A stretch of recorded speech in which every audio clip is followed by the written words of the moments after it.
Oui, bonjour à tous. Bonjour à tous et à toutes. Bienvenue dans cet nouvel épisode des Chroniques d'Alira. Je suis Jérémy Wauquiez. Je suis ravi de vous accueillir pour cet épisode. Aujourd'hui, on a plein de chroniqueurs. On a toute la team. Vraiment, on vous a mis du chroniqueur jusqu'au haut du plafond. On ne savait plus comment les faire rentrer sur l'écran. On va commencer par nos invités, Michael et Didi Moon. Est-ce que vous voulez vous présenter en quelques minutes, Michael? Merci beaucoup d'être là, d'ailleurs, tous les deux. Merci infiniment. Oh bah, grand plaisir d'être de ce côté-ci des chroniques pour une fois. Avec plaisir. Bah effectivement, alors moi côté Alira, je suis principalement donc sur la nouvelle formation IA, donc conseil et dev, et avant ça j'étais jury chez Alira sur la partie blockchain et je suis également sur le module gestion de projet, mais principalement je suis un techos. on peut le résumer comme ça. Exactement. Donc, dans le domaine de la data, de l'IA, du développement en général, même si depuis quelques années, je suis aussi sur des rôles stratégie et conseil auprès d'organismes privés et publics sur ces sujets-là. Génial. On a aujourd'hui également Didi Moon avec nous. Alors, Didi Moon, je pense que tout le monde l'aura compris, tu es sous pseudonyme, tu protèges ton anonymat. Est-ce que tu veux nous dire un petit peu qui tu es et ce que tu fais dans l'écosystème, même si je pense que beaucoup de gens te connaissent? Oui, bien sûr. Alors, salut tout le monde, ça fait super plaisir d'être là. Et donc oui, alors moi je suis actif dans l'écosystème un petit peu dans pas mal de projets, principalement sur l'aspect gouvernance et aussi sur l'aspect stratégie, gestion de trésorerie, entre autres. Et je fais aussi pas mal de veille technologique, je suis un petit peu les airdrops qui se préparent, etc. Et j'interviens aussi sur certaines des formations d'Alira. Yes, avec un énorme plaisir de nous accueillir sur les formations d'Alira. On a la team habituelle, peut-être en un mot, si vous voulez vous présenter, aller dans l'ordre d'affichage de l'écran, par exemple. Bah, du coup, c'est moi. Bonjour, moi c'est Cyril. Je suis développeur blockchain et je suis l'enseignant formateur du coup du module développement blockchain chez Alira. Et salut à tous, l'ordre a changé, du coup je suis passé deuxième. Je suis Gaëtan et je suis formateur de deux formations qu'on a chez Alira, la formation consulting blockchain et la formation finance décentralisée. Bonjour à tous, Daniel Villamontero, je suis sur la direction pédagogique d'Alira et le week-end j'écris des bandes dessinées. Et bonjour tout le monde, moi c'est Virgile, je m'occupe essentiellement de la newsletter d'Alira et de tout le contenu rédactionnel d'Alira en général. Ok, trop bien. Et bah, merci beaucoup à tous en tout cas d'être là. On va attaquer tout de suite avec le premier sujet, Neuralink, l'humain augmenté.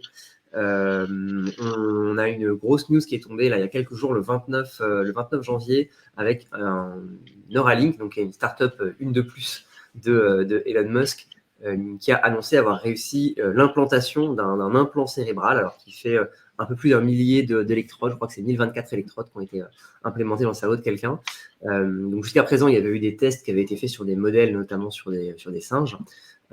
Et donc là, pour la première fois, on a effectivement un implant cérébral qui a été posé sur quelqu'un. Donc le but, c'est quoi? C'est de créer une interface cerveau-machine avec la promesse derrière de pouvoir contrôler, pour l'instant, essentiellement en output, si on comprend bien, le côté lecture n'est pas tout à fait au point encore. Enfin, le côté écriture, pardon, n'est pas tout à fait au point encore.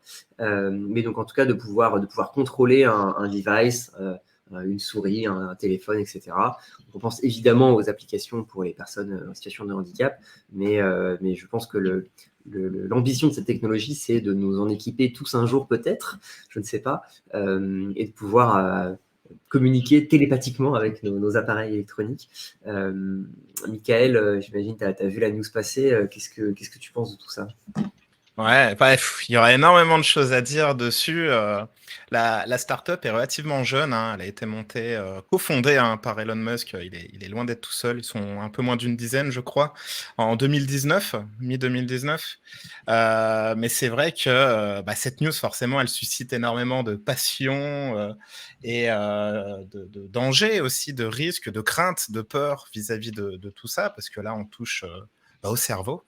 Alors certes, en lecture, mais voilà, dès qu'on touche un petit peu au cerveau, dès qu'on parle de l'humain augmenté, on est avec tous les risques éthiques, de contrôle de l'humain, le transhumanisme de manière générale.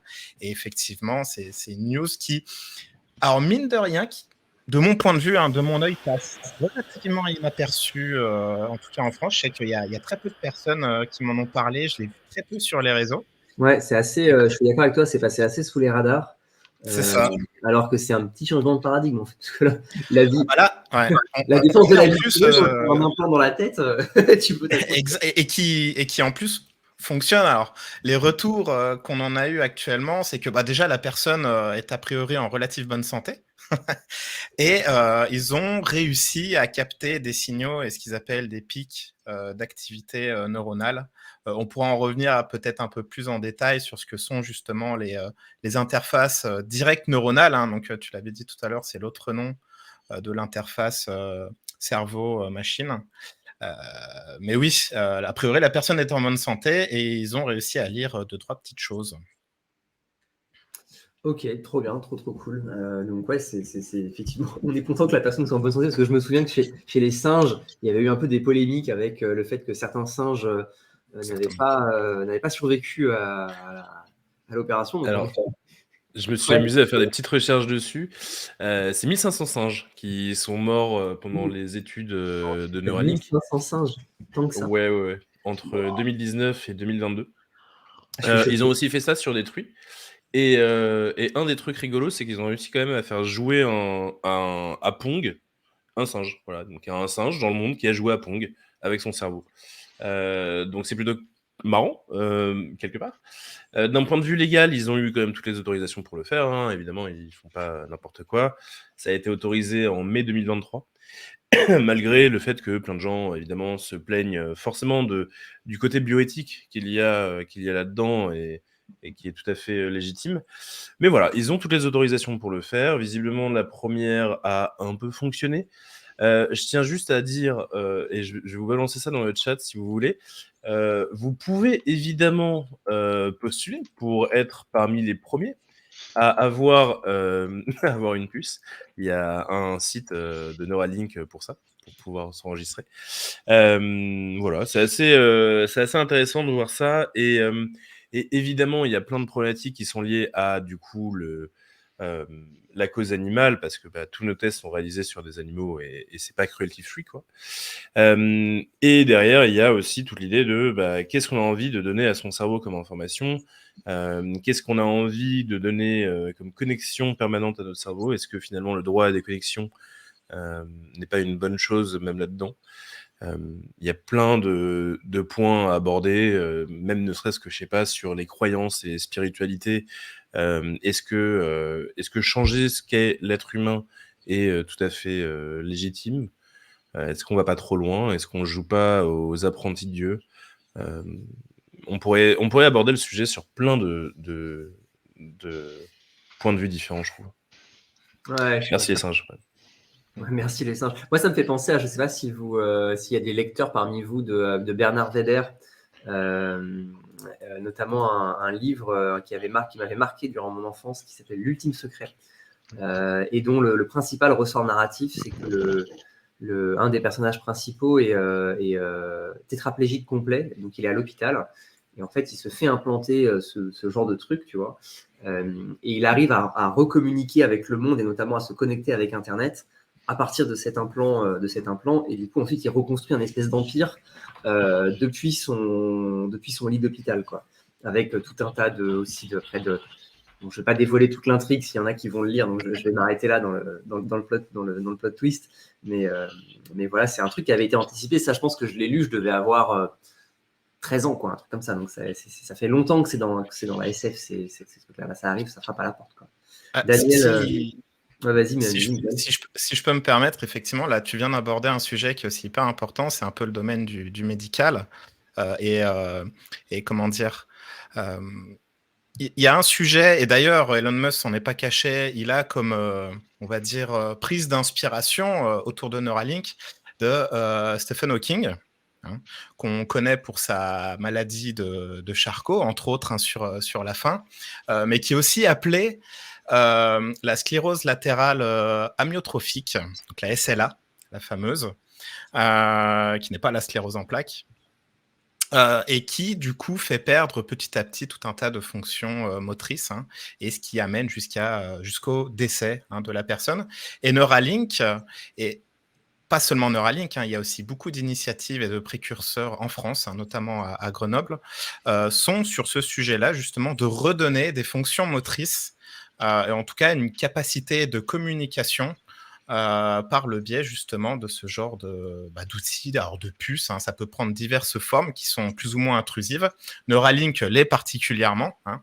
Et c'est pour ça aussi que ça suscite énormément de débats autour de ça, autour de l'éthique, c'est que c'est une technologie très invasive pour le coup.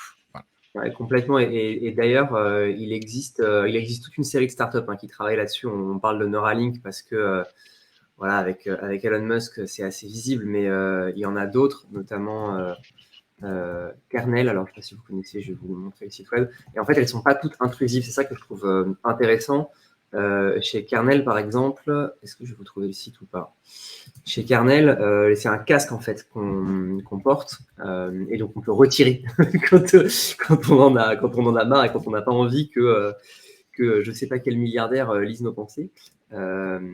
Et ça, je trouve que moi, ça me parle beaucoup plus, le fait de pouvoir avoir un casque que tu peux poser ou enlever. Tu vois, ça fait genre un peu casque de vélo. Voilà. Plutôt que de passer sur une table d'opération pour me faire intégrer un chipset dans la tête. Moi, franchement, je suis beaucoup plus bullish, ou je crois beaucoup plus à des systèmes d'interface homme-machine par le cerveau qui fonctionnent comme ça de manière non intrusive et qu'on peut enlever, qu'on peut sortir de nos crânes, plutôt que d'une puce que tu te colles dans le ciboulot, quoi. Après, le truc, c'est que ça a très certainement d'autres problématiques du type l'accessibilité à l'information du cerveau est forcément un peu différente, et très certainement que la solution de Neuralink est plus performante. Il y a plus quand de tu prends latence, effectivement. Ouais, c'est clair. Et du coup, juste par contre, un truc intéressant, c'est que en effet, le patient qui a été ajouté avec Neuralink, c'est un patient qui était malade, qui était, je sais plus s'il était hémiplégique ou paraplégique ou tétra. Je me rappelle plus, mais globalement, il avait un gros handicap qui l'embêtait fortement dans sa vie, et donc pour lui, c'est aussi une avancée réelle qui lui fait plaisir, quoi. Tout simplement. Oui, si contrairement au singe, il arrive à survivre à l'opération, ce sera bien. Et quadriplégique, pardon, excusez-moi. Ok. Daniel, tu avais regardé un petit peu le sujet aussi. Je sais que tu es un grand fan de SF devant l'éternel. Non, on arrive à une ère civilisationnelle du cyberpunk le plus pur. Il y a un point, l'Ultime Secret fait partie aussi de mes 3 livres favoris. C'est un livre qu'il faut lire, peut-être même avant les fourmis, même. Vous oubliez les fourmis de Weber et concentrez-vous sur l'Ultime Secret. Parce qu'en fait, le parti ultime, c'est le cerveau et le dernier rempart que la cybernétique n'a pas encore touché. Effectivement, ce que dit Cyril tout à l'heure, de dire est-ce qu'en se mettant une puce, on devient une forme de dieu? Bon, personne ne se dit qu'on devient un dieu en ayant un implant dentaire. Donc, le reste du corps, on peut mettre tout le métal qu'on veut, mais ce machin-là, il a eu un aspect sacré assez fort. Et en fait, on fait des intrusions dans cet aspect-là, puisqu'il y a déjà tout ce qui est intrusion chimique, hein, antidépresseurs, de l'iprane, tout compagnie. Enfin, vous êtes en train de vous introduire chimiquement dans votre cerveau. Donc, c'est pas un endroit si sacré que ça à bien y regarder. Il a 3,7 comme note, il devrait avoir 5,5. Mais globalement, un des points qui est important dans l'Ultime Secret, c'est que une des narratives, je ne vais pas trop spoiler parce que franchement, c'est un bouquin de SF passionnant, c'est qu'en fait, d'une certaine manière, on peut accéder à certains centres du cerveau, notamment le centre de l'apprentissage, le centre du plaisir, et se pose la question de que se passe-t-il si à un moment donné, on peut brancher notre puce sur les récepteurs de plaisir et avoir un bouton. Serions-nous capables d'arrêter d'appuyer sur le bouton et ne crèverons-nous pas de faim avec de la bave au bout des lèvres en appuyant sur un bouton? Toutes ces questions-là s'ouvrent parce qu'en fait, stimuler notre cerveau et ne serait-ce qu'interagir avec lui se fait toujours par un médium, par une enveloppe physique qui a ses limites, qui a des limites physiques. Dès qu'on va le brancher sur une puce, il n'y a plus de ces limites-là. Donc on peut être en permanence heureux. Voilà, on peut soigner la dépression, on n'a plus de raison de se suicider puisqu'on est en permanence heureux. Donc il y a une ouverture qui se fait, qui est juste abyssale, et pour celles et ceux qui sont un peu curieux et qui veulent comprendre un peu ces questions-là, qui ne sont pas des questions récentes comme l'a précisé très justement Jérémy, je vous encourage, si vous avez un peu de temps, à lire Marshall McLuhan, qui aborde un concept très très fort, qui était le village planétaire. Il n'a pas connu, il est mort avant l'arrivée d'Internet, donc il n'a pas connu Internet, mais aborde en fait cette notion de médium comme une extension de son corps et une extension en fait de son esprit. Notamment Internet est une extension. On est déjà des dieux. On a un smartphone, donc on a accès à la télépathie, on a Internet, donc on a accès à la connaissance de l'univers, enfin en tout cas de l'univers connu, à savoir notre civilisation. On est déjà des dieux, mais bien comme il faut, d'accord. Et donc la question arrive et se pose, on est à un autre stade, c'est que en fait tout ce qu'on utilise, tous nos médiums qui sont des extensions de notre corps, pourquoi ne pas les mettre à l'intérieur du crâne, comme ça en plus on ne risque pas de les perdre, on risque pas d'avoir de soucis, et cette porte, je suis désolé de le dire, elle sera franchie tôt ou tard. Un dernier point pour être dans un contexte un peu plus cyberpunk, un peu plus geek, il y a un jeu qui a aussi abordé cette question-là, un très bon jeu qui s'appelle Syndicate. La version de 2012, parce que la version de 93 est un jeu, on va dire, qui a très mal vieilli. Mais Syndicate, en fait, que vous pouvez trouver sur toutes les plateformes de jeux légales, est un FPS dans lequel votre personnage est pucé et a accès à un univers de réalité augmentée, et à un univers d'action et à un univers d'information en réception et d'action en contrôlant les machines qui est assez fort. Et en fait, ce qui était très intéressant dans ce jeu, c'est que socialement, on insiste beaucoup sur le fait que la civilisation, en tout cas l'humanité, se classe entre pucé et pas pucé. Et en fait, le pucé, il a accès au bon job, il a accès aux machines, il a accès à la connaissance, il a accès à l'augmentation. Et en fait, le pas pucé, il n'a pas accès à tout ça et donc il devient clochard. Et la civilisation se sépare entre celles et ceux qui acceptent de se pucer et les autres qui, pour le coup, socialement, peu à peu, le monde de l'argent faisant son travail, se retrouve en fait chassés. Et il y a deux choses qui sont intéressantes dans ce jeu, et après je donne la parole pour le sujet suivant. C'est que la première, c'est que c'est très dystopique, puisque les corporations, les entreprises, les Microsoft, les Elon Musk qui contrôlent ces puces-là ont un pouvoir absolu sur les populations et sur leur classe sociale, donc ça c'est quelque chose d'assez fort. Et deuxièmement, en fait, d'une certaine façon, dans le jeu, à un moment donné, votre puce tombe en panne et vous devez jouer une demi-heure sans la puce. Et ils ont étudié les réactions des forums des joueurs et tous les joueurs avaient un état de manque. Ça veut dire que quand vous habituez votre cerveau à accéder à une certaine quantité d'informations, là on est au début du jeu, mais globalement, vous pouvez voir à travers le mur. Voilà, ça, si c'est pas de la dystopie, je sais pas ce qu'il vous faut. On voit à travers les murs, on voit ses munitions, on peut agir, et tout d'un coup, pendant une demi-heure, on ne peut plus faire ça. Notre cerveau est privé d'informations, notre cerveau est privé d'action. Et en fait, tout le monde reçoit un état de manque alors qu'on n'y joue que depuis quelques heures. Donc en fait, on va arriver à un stade où on va devenir totalement dépendant de la technologie et de ces machines-là, ce qu'à mon avis, on en est déjà. Et en fait, des questions sociétales qui sont bien passionnantes, bien au-delà de savoir si on passe sur le billard ou pas. Est-ce qu'on n'est pas en train de créer une autre forme d'humanité? Ouais, voilà. On ressent déjà ce manque, même de manière extrêmement triviale, quand on perd le réseau. On devient fou. On était hier, Daniel et moi, au Cercle du Coin, qui s'est réuni dans un bar dans le 2e arrondissement de Paris. Pourtant, c'était pas dans le désert de Gobi, mais comme c'était au fond du truc, dans une salle, au fin fond du machin, en fait, il n'y avait pas de réseau. Et donc, on a passé tous 2-3 heures sans réseau sur le téléphone. Et du coup, c'est vrai que c'est quelque chose qu'on perçoit et qu'on ressent tout de suite, quoi. Donc, plus on approche la machine, plus on approche l'interface de quelque part de notre intimité, plus la barrière est fine entre la machine et nous, effectivement, et plus on l'incorpore à notre habitude et à nos sens, quoi. Tout à fait. Et le poids va devenir sociétal, dans le sens où il y aura ceux qui sont pucés et les autres. Et ça va pas bien se finir, cette histoire. Voilà. Je cède sous ces belles notes, on peut passer au sujet suivant si vous voulez. Allez, maintenant, en vrai, juste avant qu'on passe au sujet suivant, moi j'ai juste envie de voir dans le chat les gens qui ont envie de se faire pucer ou non. Si moi, vous avez envie de vous faire pucer, vous dites je veux être Dieu, et sinon vous dites je veux être humain. Voilà. Dans le chat. Et on va passer au sujet suivant. Ouais, c'est une bonne question. Et au sein de l'équipe, qui c'est qui accepterait ou non d'avoir cette puce? Je sais que Daniel adorait avoir la puce. Moi, par exemple, je détesterais. Dès que ça passe les tests techniques, moi je passe. Hein. Moi, je veux être Dieu, moi. C'est Dieu est français. Ah, c'est juste pour... Pardon. Vas-y, Virgile. Ouais, juste pour explorer un métaverse, moi je serais à fond pour Dieu. Mais voilà. L'oasis de Ready Player One, pour pouvoir le vivre sans bouger et sans rien mettre autour de ses yeux, trop bien. Je suis le seul Totalement. je suis le seul qui est contre, du coup. Non, Jérémy aussi. Oh, non, non, moi, je n'ai pas un truc comme ça dans ma tête. Ah, Le casque que je peux retirer, tu vois, le casque interface, ça oui. Alors, ce sera peut-être moins précis, on fera peut-être pas les mêmes choses avec, peu m'importe. Tu Mais vas tellement laguer. Bon, bref.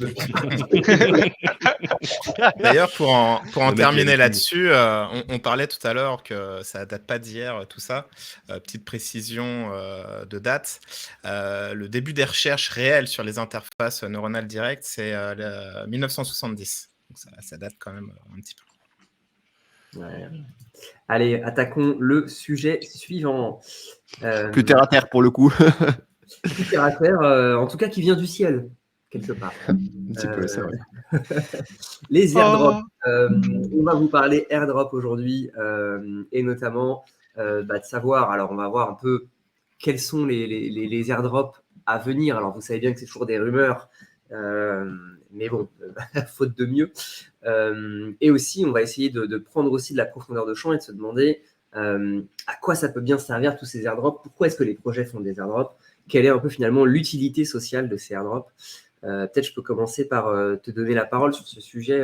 Didi Moon, c'est quoi les airdrops qui sont les plus attendus là, sur les prochaines semaines, les prochains mois ou même 2024 de manière globale? Oula, ouais, bah, il y en a La boule de beaucoup qui sont. cristal, Didi Moon, s'il te plaît, là, faut la dépoussiérer là. Ouais, Tu me l'as dit. Là, ça commence un peu fort là-dedans. ouais, c'est ça, qui sont attendus. Il y en a énormément parce que cette année, la 2024 est censée être l'année des airdrops. Il y en a déjà pas mal qui sont tombés et d'autres qui sont prévus. Tu disais, c'est principalement que des rumeurs. Plus maintenant, en réalité, parce que maintenant, tu commences à avoir des projets qui annoncent leur token, donc qui te confirment qu'ils vont avoir un token. Mais maintenant, il y a la nouvelle méta des points. Et donc, du coup, ils te disent qu'ils vont avoir un token, mais ils ne te donnent pas de token tout de suite. Ils te font faire X et Y actions pour accumuler des points que tu pourras peut-être un jour échanger contre leur token. Donc ouais, c'est quand même. Donc, le game de l'airdrop farming est en train de changer. Ah ouais, bah, il a déjà bien changé. Si tu compares ça au dernier bull, ça n'a plus rien à voir, quoi. Aujourd'hui, tu as énormément de restrictions en plus. Et avec le fait que les projets utilisent beaucoup les points, ça sert aussi beaucoup d'outils marketing au final et de grossir sa user base encore plus qu'avant, je trouve. Parce qu'avant, c'était à la limite, tu utilisais un protocole, tu ne savais pas forcément que tu allais toucher quelque chose, juste tu l'utilisais parce que voilà. Là, maintenant, c'est vraiment les projets qui t'incitent à te dire, OK, viens faire telle et telle action et je te donnerai des points, ces points qui seront échangeables, etc. Donc ouais, je dirais que la première utilité, là, en ce moment, c'est ouais, faire parler du projet et faire un petit peu de communication dessus. Après, tu as aussi comme autre intérêt de faire ça, évidemment, la décentralisation. Donc, après, ça, c'est encore un gros sujet. Je ne sais pas si on va rentrer dans le détail là-dessus, mais tu as la majorité des projets, en réalité, qui sortent nos tokens, s'en servent beaucoup pour décentraliser, donc, et la prise de décision, la gestion du protocole, etc. Et aussi, souvent, pour des raisons légales, se protéger un petit peu quand tu crées un projet par rapport au monde traditionnel, on va dire. Mais donc, du coup, voilà. Et après, donc, tu me disais quels sont les airdrops qu'il y a en ce moment. Alors déjà, ceux qui sont tombés récemment, bah, il y a Tia, hein, je pense que tout le monde l'a suivi avec Celestia, etc.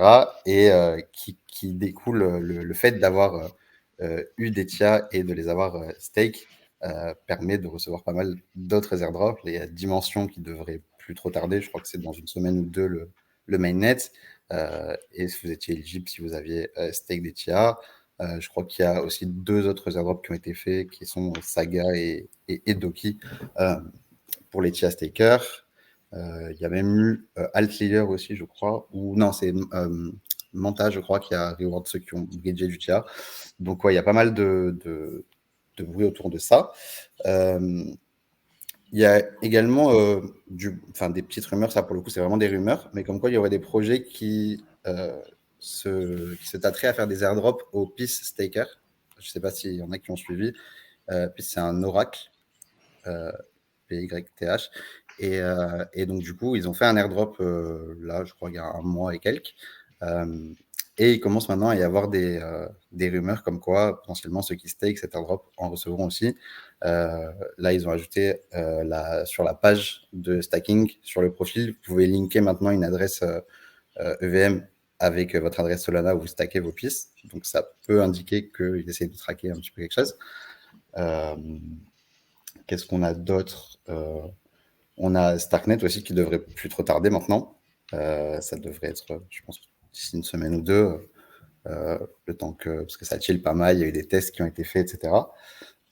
Et après, au niveau de ce qui devrait arriver dans l'année, il y en a vraiment beaucoup. Ça va être compliqué de faire la liste de tout ça, mais principalement, alors vous avez tout ce qui fonctionne avec des points en ce moment. Donc, il y a Rabi qui a lancé son système de points. Il y a pas mal de projets un peu dans tous les sens. Il y a tous les nouveaux L2, tous les nouveaux roll-up qui potentiellement vont également sortir un token. Voilà, des applications aussi sur Solana, parce que donc, hier, il y a eu l'airdrop de Jup aussi. Je ne sais pas si vous voulez en parler un petit peu, mais ça a fait pas mal de bruit de Jupiter. Et donc là, il y a d'autres protocoles qui peuvent être utilisés comme Margin Fee et Meteora, qui n'ont pas encore de token. Voilà, je ne sais pas si vous voulez rebondir sur un de ceux-là. Non, c'est pas mal, déjà, c'est un bon parcours. Moi, pour rebondir à ce que tu disais au début, j'ai l'impression que la méta des airdrops, elle a un peu changé 3 fois ces dernières années. Au début, les airdrops, c'était pour récompenser tes personnes fidèles qui ne s'y attendaient pas trop. Au final, quand les airdrops ont été lancés, Uniswap a fait partie des premiers, par exemple. C'était vraiment pour récompenser les gens qui ont utilisé le protocole. Ça, c'était un peu la première phase où personne n'a utilisé les applications dans le but d'avoir des airdrops. Donc, on a tous été surpris et agréablement récompensés. La deuxième phase, ça a été, du coup, tout le monde s'est mis à farmer les airdrops. C'est qu'on utilisait tous des protocoles divers et variés en espérant, entre guillemets, récupérer des airdrops. Donc ça, c'était une phase qui a duré jusqu'à mi-2023, j'ai envie de dire, où on a eu beaucoup d'attaques Sibyl, beaucoup de gens qui créaient des multicomptes. Donc c'était nous qui farmions les airdrops. Et ça fait 6 mois que c'est plutôt les protocoles qui nous farment nous. Donc en tant qu'airdrop farmer, on se fait farmer avec ce système de points où en fait, du coup, on fait tout pour que tu viennes interagir le plus possible, que tu fasses le plus de transactions, le plus d'actions possible. Et donc, la vapeur s'est un peu retournée, entre guillemets. C'est là où vous farmiez les airdrops, maintenant, c'est eux qui vous farment, quoi. Donc, il faut faire un peu attention à ça. Mais c'est marrant de voir ces 3 points. Et surtout, je trouve que c'est marrant de voir à quel point ce système de points, tu as dû t'en rendre compte, Didymoon, il a explosé en 2 mois. Enfin, pour moi, ça a commencé tranquillement. Tu as Eigenlayer qui a démarré mi-2023, typiquement avec les points, mais personne n'en parlait beaucoup au début. Puis tu as Blast qui est arrivé, et là, c'est fini, quoi. 100% des protocoles, ou enfin, les 90% des protocoles font ça. C'est assez impressionnant la vitesse à laquelle ça a changé, je trouve. T'avais Zapper qui avait ces systèmes de quête de points pour le NFT à une époque aussi. Enfin, c'est pas. Ouais, mais c'est pas pareil. Ça Effectivement, ouais, t'avais aussi des systèmes comme ça pour débloquer des NFT. Donc il y avait toujours eu des petits projets qui s'y mettaient, mais c'était pas aussi impressionnant qu'aujourd'hui où vraiment c'est devenu. Mais c'est même devenu mainstream tellement vite que je pense que les gens vont s'en lasser et on va sans doute partir sur autre chose là. À mon avis, la méta des points va pas durer très longtemps parce que en fait, tu es en concurrence avec trop de personnes qui font la même chose. Donc il y aura une autre innovation qui va arriver très certainement pour changer encore la méta. Enfin, en tout cas, c'est mon avis. C'est déjà le cas. Hein. Les gens en ont marre. Pardon. Mais c'est. Ouais. D'ailleurs, Didymoon, j'ai une question à te poser. C'est vrai qu'il y a toujours cette question de si tu as par exemple un token qui est susceptible de tomber sur un airdrop. Moi, j'hésite toujours à splitter les wallets parce que j'ai toujours peur d'être sous la barrière de il fallait en avoir tant. Et je me dis, je préfère avoir un airdrop sûr en ayant stacké tous mes trucs sur le même wallet plutôt que de me dire je prends le risque de les splitter et que je sois juste sous la barre du snap, du flash. Comment, en fait, c'est quoi la bonne. Enfin, il n'y a pas de solution miracle, c'est pas un conseil d'investissement, mais globalement, comment tu vois les différentes stratégies, comment tu gères? Est-ce que tu en prends un petit, un grand? Enfin, est-ce que tu splits de manière égale? Comment tu fais, toi? Alors, quand je split, non, généralement, je split pas de manière égale, mais après, il n'y a pas vraiment de technique pour savoir si tu vas être dans les clous ou pas. Je sais que pour TIA, par exemple, tu as un dashboard qui te permet de savoir combien d'adresses ont stacké moins de 10 TIA, moins de 30, moins de 50, moins de 100. Et donc, du coup, ça peut te donner une idée de te dire, OK, d'accord, si je suis dans telle tranche-là, il y a vraiment beaucoup trop de monde. Mais si jamais ils mettent un requirement un peu plus haut, peut-être que ça enlève pas mal de farmers. D'accord. mais tu n'as pas ça sur tous les projets, ou du moins, ça prend un peu de temps avant que le dashboard soit créé, etc., que tu aies quelqu'un de la communauté qui le fasse. Donc ouais, c'est pas, c'est pas une science exacte, on va dire. D'accord. Ouais, alors personnellement, je voulais répondre à la question de savoir quelles sont les catégories les plus susceptibles de faire des airdrops. Alors moi, enfin, mon avis personnel sur la question, c'est qu'il y a beaucoup, il y a beaucoup de choses à jouer, notamment sur tous les layers 2 d'Ethereum, parce que autant Cosmos et Solana ont fait énormément d'airdrops ces derniers mois, mais du côté d'Ethereum et des blockchains EVM en général, on n'a pas encore vu grand-chose. Et justement, il y a eu, faut pas seulement s'intéresser au réseau, faut également s'intéresser aux protocoles qui se développent dessus. Et, euh, et à ce compte-là, il y a énormément de choses qui se passent aussi. Je pense notamment à Ambient. Ambient, c'est une plateforme d'échange décentralisée qu'on peut utiliser sur le réseau Scroll et qui est l'équivalent d'un Uniswap V4 avant l'heure, si on veut avoir une idée. Donc ouais, et puis après, voilà, pour apporter un peu plus de nuances, je suis totalement d'accord avec Gaëtan. Faut pas oublier que les protocoles font exprès d'annoncer des rumeurs d'airdrop pour essayer de nous farmer. Faut pas oublier que même s'il y a des protocoles qui essayent de faire participer leur communauté et de les récompenser pour leur contribution, faut pas oublier que certains projets n'auront aucun scrupule à balancer des rumeurs à balancer des rumeurs ou même de pas se décentraliser du tout. Donc voilà, c'est toujours un risque à prendre. Ouais, Et les airdrops ont un tel impact que du coup, tu peux plus trop analyser les chiffres non plus. Typiquement, si tu veux comparer la TVL d'un layer 2 ou le nombre d'activités d'un layer 2, le fait que ce layer 2 est un token ou pas va drastiquement changer en fait ta comparaison, parce qu'il y a beaucoup de gens qui vont farmer un layer 2 en espérant récupérer un airdrop, et donc ils vont faire 20 transactions chacun par jour dessus, parce que ça coûte pas très cher en espérant avoir un layer 2, ou des TVL énormes comme celle de Manta là, qu'on vient de voir est le 3e plus gros roll-up de l'histoire. Bah, c'est fortement dû au fait que tout le monde s'attendait à avoir un airdrop sur Manta, et pour l'instant on peut pas retirer nos fonds en plus sur Manta, donc forcément la TVL elle est un peu bloquée. Donc il y a plein de trucs qui sont du coup entre guillemets pas gamifiés, mais qui sont faussés par les airdrops et par toutes les personnes qui les cherchent. Et voilà, ça a une telle traction, comme le dit Wandawa, que c'est presque néfaste pour l'écosystème, dans le sens qu'on n'arrive plus à distinguer quel est vraiment le protocole qui a atteint un product market fit, donc qui est nécessaire, qui est utilisé par des vrais utilisateurs, ou les protocoles qui sont juste utilisés par les airdrop farmers. Et ça pose souci, ça pose question. Après, les airdrops, ça a quand même une utilité sociale. On en a un peu parlé au tout début. Ça peut décentraliser la gouvernance du protocole dans tous les cas. Ça peut servir à se couvrir légalement, effectivement, s'il distribue une certaine quantité à la communauté en se disant non, on n'est pas une securities, regardez, on est décentralisé. Ça sert d'un point de vue marketing, ça sert pour se faire connaître. Donc, ça a des utilités, les airdrops, c'est bien que ça existe, mais ça a pris une ampleur telle que c'est devenu des fois un peu néfaste pour l'écosystème. Ouais. Est-ce que ça participe pas aussi au côté, enfin, dans le côté néfaste où ça donne pas forcément une image très sérieuse, cet argent qui tombe du ciel, parce que les moldus pourraient se dire c'est trop beau pour être vrai.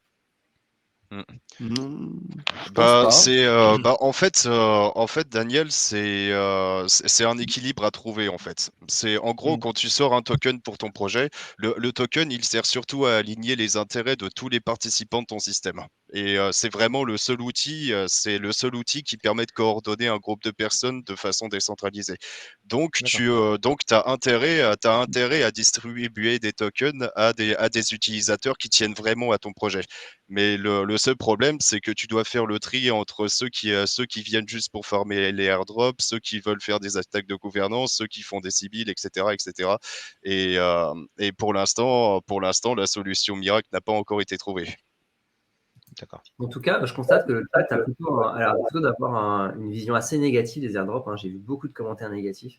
C'est toxique les airdrops, ça ne sert pas à la cause. On voit les commus dégènent et qui disparaissent. J'ai presque l'impression qu'il y a des jugements qui me font penser un peu à la manière dont les groupes de pump and dump ont été vus. Est-ce qu'il y a quand même des choses à sauver dans le modèle des airdrops ou il faut tout jeter? Faut pas jeter le bébé avec l'eau du bain, je pense que c'est toujours pareil. Il faut juste être sélectif dans les airdrops qu'on cherche à récupérer pour ceux qui farment en tout cas. Il ne faut pas aller dans tous les projets qui promettent des points ou qui promettent des airdrops. Par contre, il y a quand même des airdrops qualitatifs. Pour prendre un parallèle du monde réel, c'est imaginer vous auriez été un jeune utilisateur de Airbnb ou de Uber, vous auriez été très content d'avoir un tout petit peu de part de Uber ou de Airbnb parce que vous étiez dans les premiers à l'utiliser sur cette planète. Les airdrops, c'est un peu pareil. Vous pouvez être le tout premier à utiliser une nouvelle blockchain, un nouveau layer 2, un nouveau protocole. Et l'avantage, c'est que dans blockchain, vous pouvez être récompensé pour ça, ce qui n'était pas le cas dans le monde traditionnel du Web 2. Donc, il ne faut pas tout jeter. C'est juste qu'il faut faire attention. Il faut bien sélectionner les protocoles qu'on utilise, pas se faire avoir par les scams, pas y passer trop de gaz ou trop de temps. Donc, c'est un équilibre, mais il ne faut pas tout jeter. Voilà, il y a le bon et le mauvais airdrop, exactement. Alors, en ce moment, le bon airdrop, même s'il est bien connu et bien fermé, à mon sens, c'est quelque chose comme Eigenlayer, qui est un protocole qui est innovant, où il y a beaucoup d'innovation derrière, il y a beaucoup de choses qui vont être faites derrière. Alors, il y a beaucoup de monde dessus parce que justement, c'est connu, mais c'est un protocole qui apporte quelque chose à l'architecture de la blockchain. Donc, c'est cohérent d'aller farmer ce type de protocole-là pour en faire partie en termes de DAO, de décentralisation plus tard, etc. etc. Donc, il ne faut pas tout jeter, mais il faut faire attention. Et un truc sur lequel je veux juste rebondir sur ce que tu disais. J'ai tendance à donner dans mes cours un petit cours de théorie des jeux économiques. Et dans ce cours-là, je parle notamment de consensus, évidemment. Et à la fin, j'arrive sur... évidemment, quand on fait quelque chose, quand on essaye de designer une tokenomie, quand on essaye de designer un protocole, en fait, ce qu'on fait, c'est qu'on essaye de créer les conditions qui amènent à notre objectif. Et en fait, du coup, il faut comprendre évidemment quels sont ces objectifs quand on fait un airdrop. Et notamment, il y a toute la partie incentive et punition, donc récompense et punition, qu'on peut émettre à l'intérieur d'un protocole. Donc là, les airdrops, c'est de la full récompense. Et notamment, j'aime bien donner l'exemple du Cobra Effect. Je ne sais pas à quel point tout le monde est chaud sur ce truc. Moi, je ne connais pas du tout cette théorie. Ok, en gros, le Cobra Effect, c'est un élément qui vient de l'histoire où, en fait, pendant l'Inde colonialisée par les Anglais, il y a eu un moment un problème de Cobra dans une municipalité. Cobra, on parle du serpent, c'est ça? Ouais, le serpent, complètement. Et donc, du coup, la municipalité se dit, bon, c'est chiant, c'est Cobra à la con, nous, on a envie qu'il n'y en ait plus parce que ça pose des problèmes sanitaires et de santé publique, donc c'est chiant. Donc, on va faire en sorte de mettre une récompense pour les gens qui viennent nous voir avec un cobra mort, histoire que l'on soit très content. Et en fait, ça a bien marché. Le problème, c'est que ça a trop bien marché. Parce qu'à un moment, plutôt que juste d'avoir des cobras morts, ils se sont retrouvés avec des fermes de cobras qui pullulaient partout, parce que ce truc est devenu un métier. Et c'est le truc classique, c'est t'as une incentive, et le problème, c'est que les gens voyant cette incentive commencent à justement vouloir farmer cette incentive, et du coup, tu crées une nouvelle méta, et c'est ce qui peut se passer aujourd'hui avec les airdrops. Et donc, quand on crée justement le design d'un token, quand on crée le design d'un protocole, en fait, il faut aussi réfléchir à ce que l'on fait, et quels sont les effets collatéraux qui vont se dérouler derrière. Et les airdrops aujourd'hui sont en train d'essayer de trouver toujours les nouvelles modalités qui vont faire en sorte d'avoir la meilleure traction, d'avoir en fait leur objectif qui est le plus validé possible. Et donc voilà, j'aime bien raconter un petit peu ce genre de truc-là. Très marrant. Très marrant. Je connaissais pas l'expression, mais effectivement, c'est très intéressant de voir. Je pense d'ailleurs que c'est pour ça qu'ils ont fait les points, parce qu'avant de distribuer des points, souvent ils distribuaient des tokens directement, c'est-à-dire qu'ils distribuaient par exemple 1000 tokens par jour, et donc tu pouvais des gens pouvaient gamer ton modèle d'incentive et récupérer les tokens à la fin de la journée. Avec le modèle des points, ils peuvent effectivement se faire avoir, ils peuvent ne pas avoir pensé à tout. Ah, il y a telle attaque qui profite des points, qui a plus de points auxquels on avait pensé. Mais à la fin, en fait, vu que ce n'est que des points, ils peuvent toujours, 6 mois plus tard, décider d'éliminer l'adresse X ou l'adresse Y, de déterminer des paliers, de ceux qui ont moins de 100 points, au final, ils n'auront rien. Donc, en fait, les points permettent justement de se prémunir de ce genre d'attaque qui gamerait un peu l'incentive. Et de dire, bon, au final, on va pouvoir rééquilibrer en donnant plus que ce qu'on avait pensé, moins que ce qu'on avait pensé, en éliminant telle ou telle adresse. Donc, c'est, à mon avis, aussi un système de défense qui a été créé contre ça, les points. Enfin, c'est mon avis personnel, mais ça peut être une des causes de ce changement de système. Je ne sais pas ce que Didi Moon en pense, mais c'est possible aussi que ça fasse partie du jeu. Non, carrément. C'est vrai qu'il y a quand même pas mal de projets qui ont commencé à faire ça assez rapidement. Et oui, ça leur permet de se protéger. Je suis quand même assez d'accord. Et surtout que tu n'as pas toujours de la transparence sur comment sont calculés les points ou même sur comment seront convertis ces points sur le calculs de la formule, etc. Donc oui, c'est une protection pour les projets. Et effectivement, on se fait farmer. Au détriment de nous-mêmes, mais ou pas, parce que ça peut aussi nous protéger de certains civils qui rafleraient une grosse partie de l'airdrop. Peut-être que grâce à ça, du coup, on est couvert, entre guillemets, mais voilà, ça peut être à notre détriment. Tu peux expliquer rapidement ce que c'est que les civils pour des gens qui nous écouteraient et qui ne seraient pas familiers avec ça?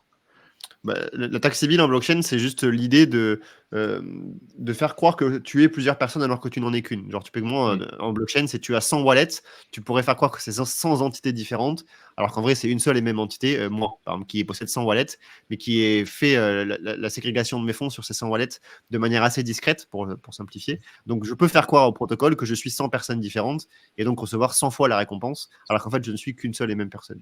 Donc, c'est une Tout à fait. partie de ce que c'est l'attaque civile, mais globalement, c'est ça l'idée, c'est de faire croire que tu es plusieurs personnes alors que tu n'en es qu'une. Voilà, merci. C'est ce qui fait que Merci d'ailleurs en beaucoup. DAO, tu votes avec tes tokens et tu votes pas avec le nombre de comptes parce que voilà. Pour l'instant, parce que ça changera avec à terme, effectivement, mais pour l'instant, c'est bien le problème. Ah, ça veut dire qu'il va falloir parler un jour des DAO et des nouvelles modalités des DAO. Je pense que Didi Moon, il est bien au point en plus sur les nouvelles modalités des DAO, comment ça évolue, comment ça change au fur et à mesure du temps. Et c'est vrai qu'il y a des petites innovations en ce moment. Hâte de voir comment ça. On fera un sujet DAO Ah semaine suivante, ça pourrait être sympathique. Bien sûr. On va parler d'un sujet qui est quand même très connexe de cette histoire de DAO. On va vous parler un peu des dangers du staking. On parle souvent. Aujourd'hui, on a décidé de faire une thématique de la peur. On vous le dit, on en discute. Tous les Grosse sujets, ambiance. sous l'angle du danger et de la peur. Donc attention, on en veut à vos jetons. Donc non, blague à part, on parle souvent du staking sous des angles positifs, ce que ça peut récupérer, etc.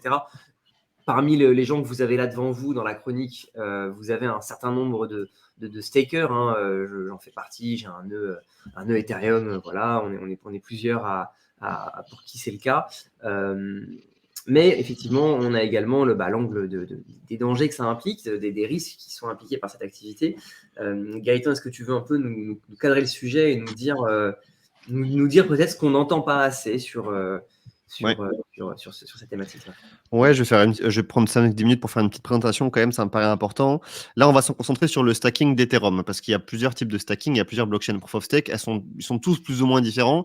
Il y en a beaucoup qui sont basés sur le modèle Tendermint de Cosmos, mais Ethereum a son propre système de stacking, de proof of stake, dans lequel il y a la carotte et le bâton, donc il y a des récompenses, comme le disait Cyril, mais il y a aussi des sanctions, ce qui n'est pas le cas de plein d'autres blockchains proof of stake, où il y a juste la récompense, mais il n'y a pas de sanctions. C'est un peu particulier, mais dans le cas d'Ethereum, il y a les deux. Ça a été un peu depuis 15 jours, 3 semaines, pas le gros débat, mais la grosse discussion sur les réseaux, parce qu'une grosse partie, en fait, même des très bons connaisseurs d'Ethereum avaient oublié qu'il y avait des risques quand on faisait du staking. Alors, tout le monde connaît le risque de slashing, on entend souvent ce terme-là. Il y a plein d'autres risques qui se cachent derrière le stacking sur Ethereum, et justement, on va essayer d'en étudier un ensemble, qui est le problème de la diversité des clients. Je te coupe juste sur le slashing, parce que je pense qu'une partie des gens ont compris, mais peut-être pas l'autre. C'est le slashing en 2 mots. Bah vas-y, tu voulais l'expliquer ou tu veux que je l'explique? Ah non, que tu l'expliques, vu que tu es parti, mais je peux l'expliquer.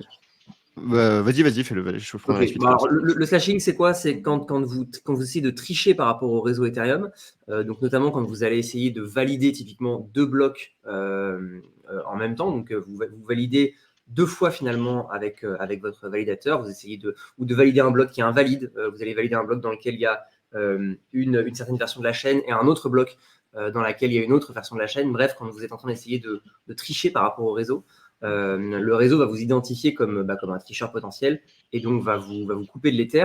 Ce qui est dangereux, entre guillemets, c'est que ça peut se produire à votre insu. Ça peut se produire évidemment si on fait une attaque délibérée, mais ça peut aussi se produire à votre insu si vous loupez des manipulations sur votre nœud.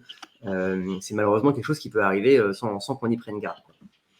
Tout à fait. Donc ça, c'est ce que tout le monde entend, effectivement, c'est le danger numéro 1, c'est le slashing, les gens en ont peur. En fait, il y a de très peu de chances que ça arrive, à part si vous faites des fausses manipulations, entre guillemets, si vous vous trompez lors de vos manipulations, mais c'est quelque chose qui arrive très rarement, et au final, c'est pas ça qui est bien dangereux, surtout que la pénalité de slashing, elle est de 1 Ether au minimum. Enfin, si vous êtes le seul à avoir fait une erreur comme ça chez vous, vous perdez qu'un Ether. Alors c'est beaucoup, mais 1 Ether sur 32, ça reste un petit pourcentage. L'autre crainte, enfin l'autre danger dont on ne parle pas, c'est l'inactivité leak et notamment le fait que si un client majoritaire a une grosse part, on peut avoir une activité leak massive. Mais je vais dérouler ça progressivement en partageant du coup un écran. Alors je pense que vous pouvez l'afficher, je ne sais pas qui gère le partage, voilà. Donc ça, c'est un état des lieux de la diversité des clients actuels sur Ethereum. Vous avez les clients dits de consensus clients, et les clients d'exécution, les execution clients. Sur Ethereum, quand on est un nœud et donc un validateur, parce que pour être validateur, on doit être sur un nœud, on est un nœud validateur, on a besoin d'avoir un client de consensus plus un client d'exécution. Donc on a un binôme, typiquement on peut être Prism Besu ou Teku-Get ou Lighthouse Nethermind. Enfin bref, vous pouvez faire la combinaison que vous voulez entre un consensus client et un execution client.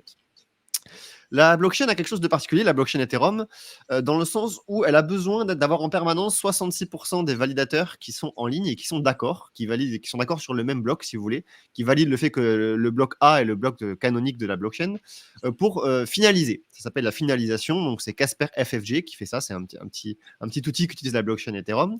Si la blockchain Ethereum n'a pas 66% de validateurs qui sont d'accord, la blockchain ne finalise pas. Alors ça ne veut pas dire qu'elle s'arrête, contrairement à la plupart des autres blockchains. La blockchain continue, mais elle ne finalise pas, donc elle ne rentre pas en finalisation.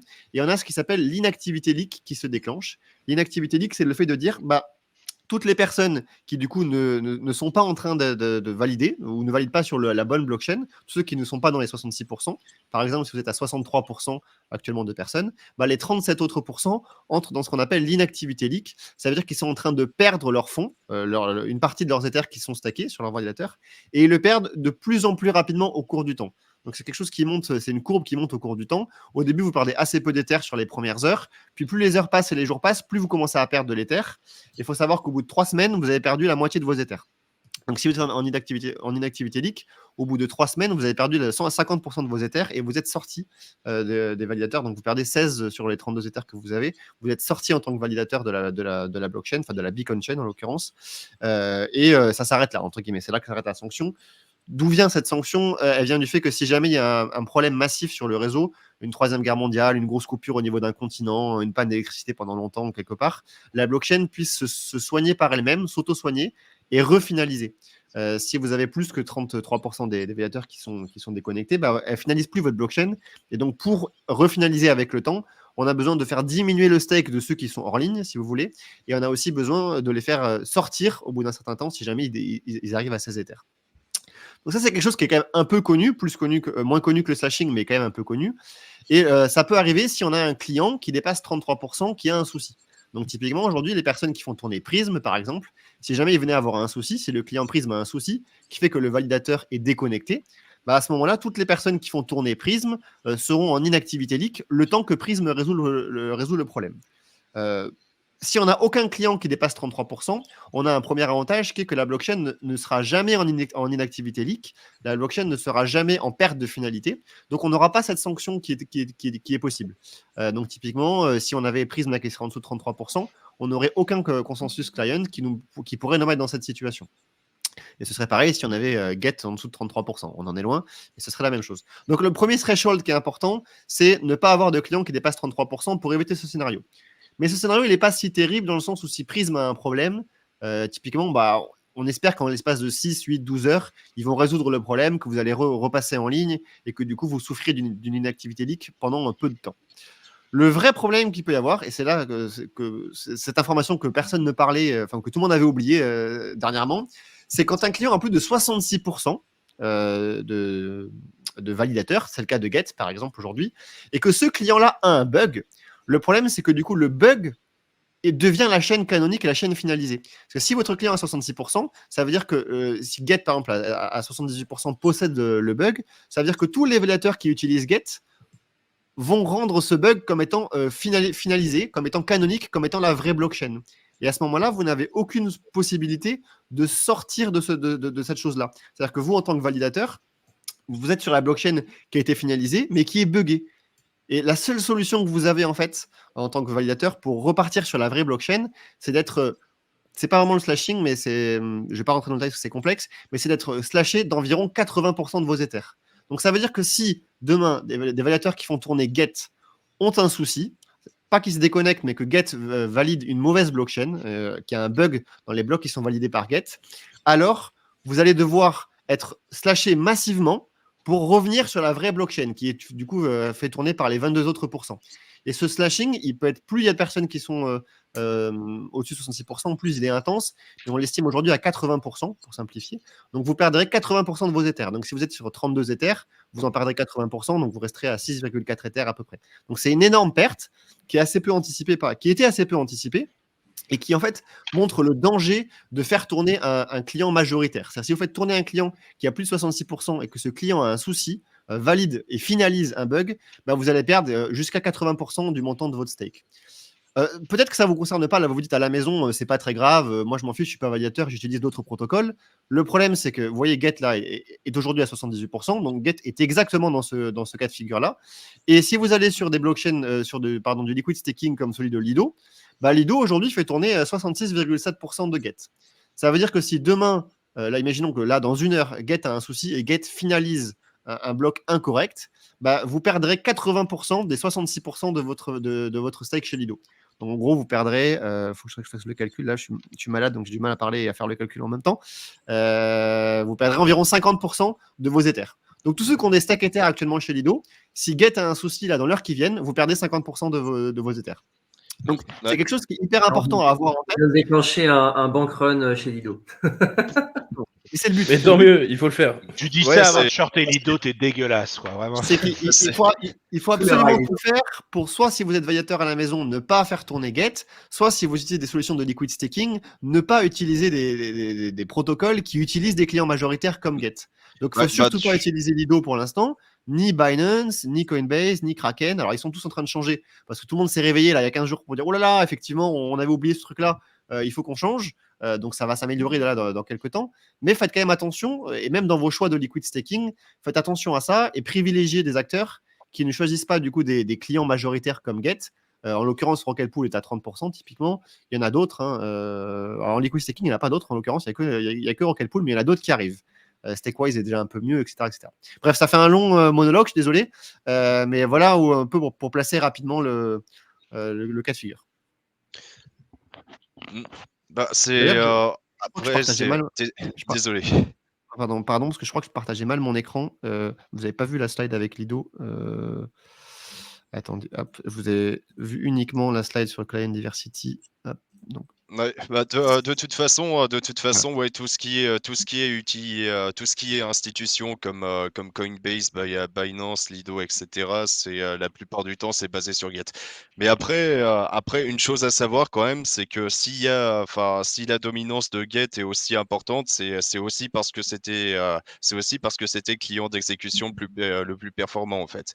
Si les autres clients sont très minoritaires, c'est parce que ça demande soit beaucoup plus de ressources à faire tourner, soit parce que les performances sont moindres. Et ouais, il y avait une période où, pour l'instant, il y a beaucoup de gens qui se tournent sur Nethermind parce que ça va beaucoup mieux. Mais il y a quelques temps, Nethermind, c'était beaucoup plus, disons que c'était pas aussi efficace que Gate à une époque. Là aujourd'hui, Nethermind c'est beaucoup amélioré, donc c'est pour ça qu'il prend qu'il prend de la dominance par rapport à Gate. Mais voilà, c'est vrai que et c'est aussi à cause de ça que certaines institutions restent sur Gate parce qu'ils ont parce qu'ils doivent obéir à des exigences de performance et Get est le seul client à pouvoir satisfaire ce genre d'exigence. Donc voilà. Et comme je dis à chaque fois, ouais, c'est à voir en fonction du risque. Ouais, complètement, ouais. Qu'est-ce qui explique, pour vous, c'est juste cette supposée meilleure performance de Get par rapport aux autres qui explique qu'il y a un tel débalancement? Parce qu'effectivement, moi je trouve que c'est quand même un risque qui est quand même massif sur l'industrie. On ne peut jamais garantir à 100% qu'un client ne va pas être buggé, il va pas présenter un bug. On a eu des bugs sur Besu, on a eu des bugs sur toute une série d'autres clients, là même sur les derniers mois. En fait, on a pris conscience du problème le jour où, quand on a vu des bugs sur les clients Besu et sur Nethermind, du coup, Gaëtan, c'est bien ça? Ouais, là, ça fait 15 jours, 3 semaines que ça discute beaucoup autour de ça, à cause de Nethermind qui a eu un bug, effectivement, il y a 2-3 semaines. Ça a relancé le débat sur le sujet, sur le fait de faire tourner les nœuds minoritaires. Et donc, on a redécouvert quelque chose qu'on savait déjà, mais que la plupart des organismes, même comme Coinbase ou comme Binance, avaient oublié, qui était que faire tourner le client majoritaire, en fait, si ça dépasse 66%, ça peut être drastiquement dangereux pour vos fonds en tant que tel. Donc, c'est exactement le cas. Après, Ouais. pourquoi est-ce que Gate était historiquement leader? C'est parce que c'était le premier et c'était le seul. Pendant très longtemps, il n'y a eu que Gate avant de voir d'autres clients arriver. Nethermind et Bezus sont un peu plus récents, ont mis du temps à s'imposer. Ils étaient buggés au début. Comme l'a dit Virgile, il fallait un peu plus de SSD, ça marchait moins bien. Mais ça s'est beaucoup amélioré on va dire, 18 derniers mois. Et je crois qu'à la maison, Jérémy, tu fais tourner Bezu, moi je fais tourner Nethermind, ça se passe très bien, on rate pas d'attestation, enfin voilà, les clients fonctionnent et on a des petits PC à la maison, on n'est pas dans des data centers. Donc ça s'est beaucoup amélioré et aujourd'hui, il n'y a plus de raison à ce que des gens comme Coinbase ou comme Lido, enfin Lido ça regroupe différentes entités, mais bref, je simplifie, fassent tourner des nœuds validateurs avec Get. Et en fait, cette pénalité, pourquoi est-ce qu'elle est là à la base, cette pénalité si forte, hein, parce qu'on n'est pas trop rentré dans le détail, mais c'est justement parce que Ethereum, dans son code source, incite à devenir multi-client. Parce qu'il pourrait ne pas mettre de pénalité du tout, et il pourrait dire non, il n'y a pas de slashing, il n'y a pas d'inactivité leak, pas tous ces problèmes-là, mais ça a été incorporé dans le code source justement pour inciter à la diversité des clients. C'est un peu le modèle du carotte de la carotte et du bâton. C'est attention, diversifiez vos clients, sinon, en cas de problème, vous allez prendre cher. Ça, c'est le bâton, entre guillemets. Donc, ça a été fait pour ça, pour faire en sorte que si un client a un souci, bah, la blockchain continue à tourner, Ethereum existe toujours et on peut toujours faire des transactions dessus. Et on ne peut pas s'imaginer qu'une blockchain comme Ethereum, qui veut devenir un peu le settlement layer de la planète puisse être déconnecté du jour au lendemain. C'est pas possible dans l'esprit d'Ethereum et c'est pour ça que ça a été créé. Ce qui n'est pas le cas d'une blockchain pour l'instant comme Solana, qui va avoir 2 clients dans le futur mais qui n'en a qu'un pour l'instant. Si le client de Solana il bug, bah, certes personne perd l'argent, mais la blockchain elle s'arrête. Et donc Ethereum ne peut pas imaginer être une blockchain qui s'arrête. C'est un peu ça le fondamental derrière. À savoir, encore une fois, que toute cette question des clients, elle est là parce qu'il y a de la récompense et de la punition et de la sanction. Aujourd'hui, par exemple, sur beaucoup d'autres blockchains, cette question des clients et de la multiplicité des clients n'est pas forcément une question. Je pense à Bitcoin, je pense évidemment à d'autres. Et il faut bien voir que cette décentralisation qui évolue, elle évolue parce que elle fait du bien au réseau et elle permet en fait à tout le monde d'avoir un truc qui, même en dehors de ces sanctions, faire en sorte que si jamais il y a un problème, il y a un bug dans la blockchain, parce que le client est buggé, au pire des cas, en fait, on a d'autres clients qui font tourner la blockchain et qui permettent à la blockchain de bien vivre. Donc voilà, plutôt pratique. C'est ça. Après, on n'a pas détaillé en détail là, toutes les inactivités leaks, les pénalités. Ça demande 1 heure entière de présentation. J'en ai fait une présentation entière chez DeFi France que vous pouvez trouver sur YouTube. Et que vous soyez dans la formation actuellement, la développeur ou consultant ou DeFi, on vous enverra vers ce lien-là.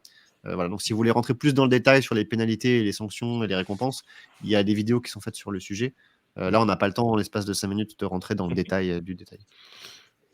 Et du coup, ça me fait ma transition toute trouvée. Merci beaucoup, Gaëtan. Si vous voulez, du coup, en apprendre plus, devenir un vrai professionnel de la blockchain, éviter de vous faire slasher ou vous de faire inactivity link la face, vous pouvez rejoindre, du coup, les formations d'Alira. On forme des développeurs, des consultants, des spécialistes en DeFi, des spécialistes en tokenomics. Et maintenant, on forme également sur l'IA pour les développeurs et pour les consultants.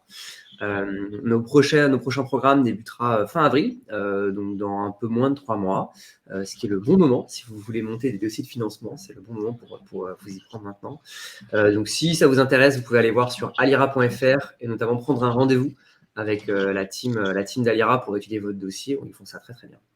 Donc voilà. Et puis il me reste à remercier tous nos chroniqueurs, à remercier Didi Moon et Michael d'être venus passer une tête pour parler du futur, des enjeux du futur, tout simplement, ni plus ni moins. Merci également à vous d'avoir suivi cette émission, à nos fidèles viewers, à ceux qu'on revoit régulièrement toutes les semaines dans le chat. Ça nous fait bien plaisir de vous voir. Prenez soin de vous. Merci à tous pour ce live. Bon appétit à ceux qui n'ont pas déjà mangé. Et à très bientôt. Salut! Salut! Salut tout le monde.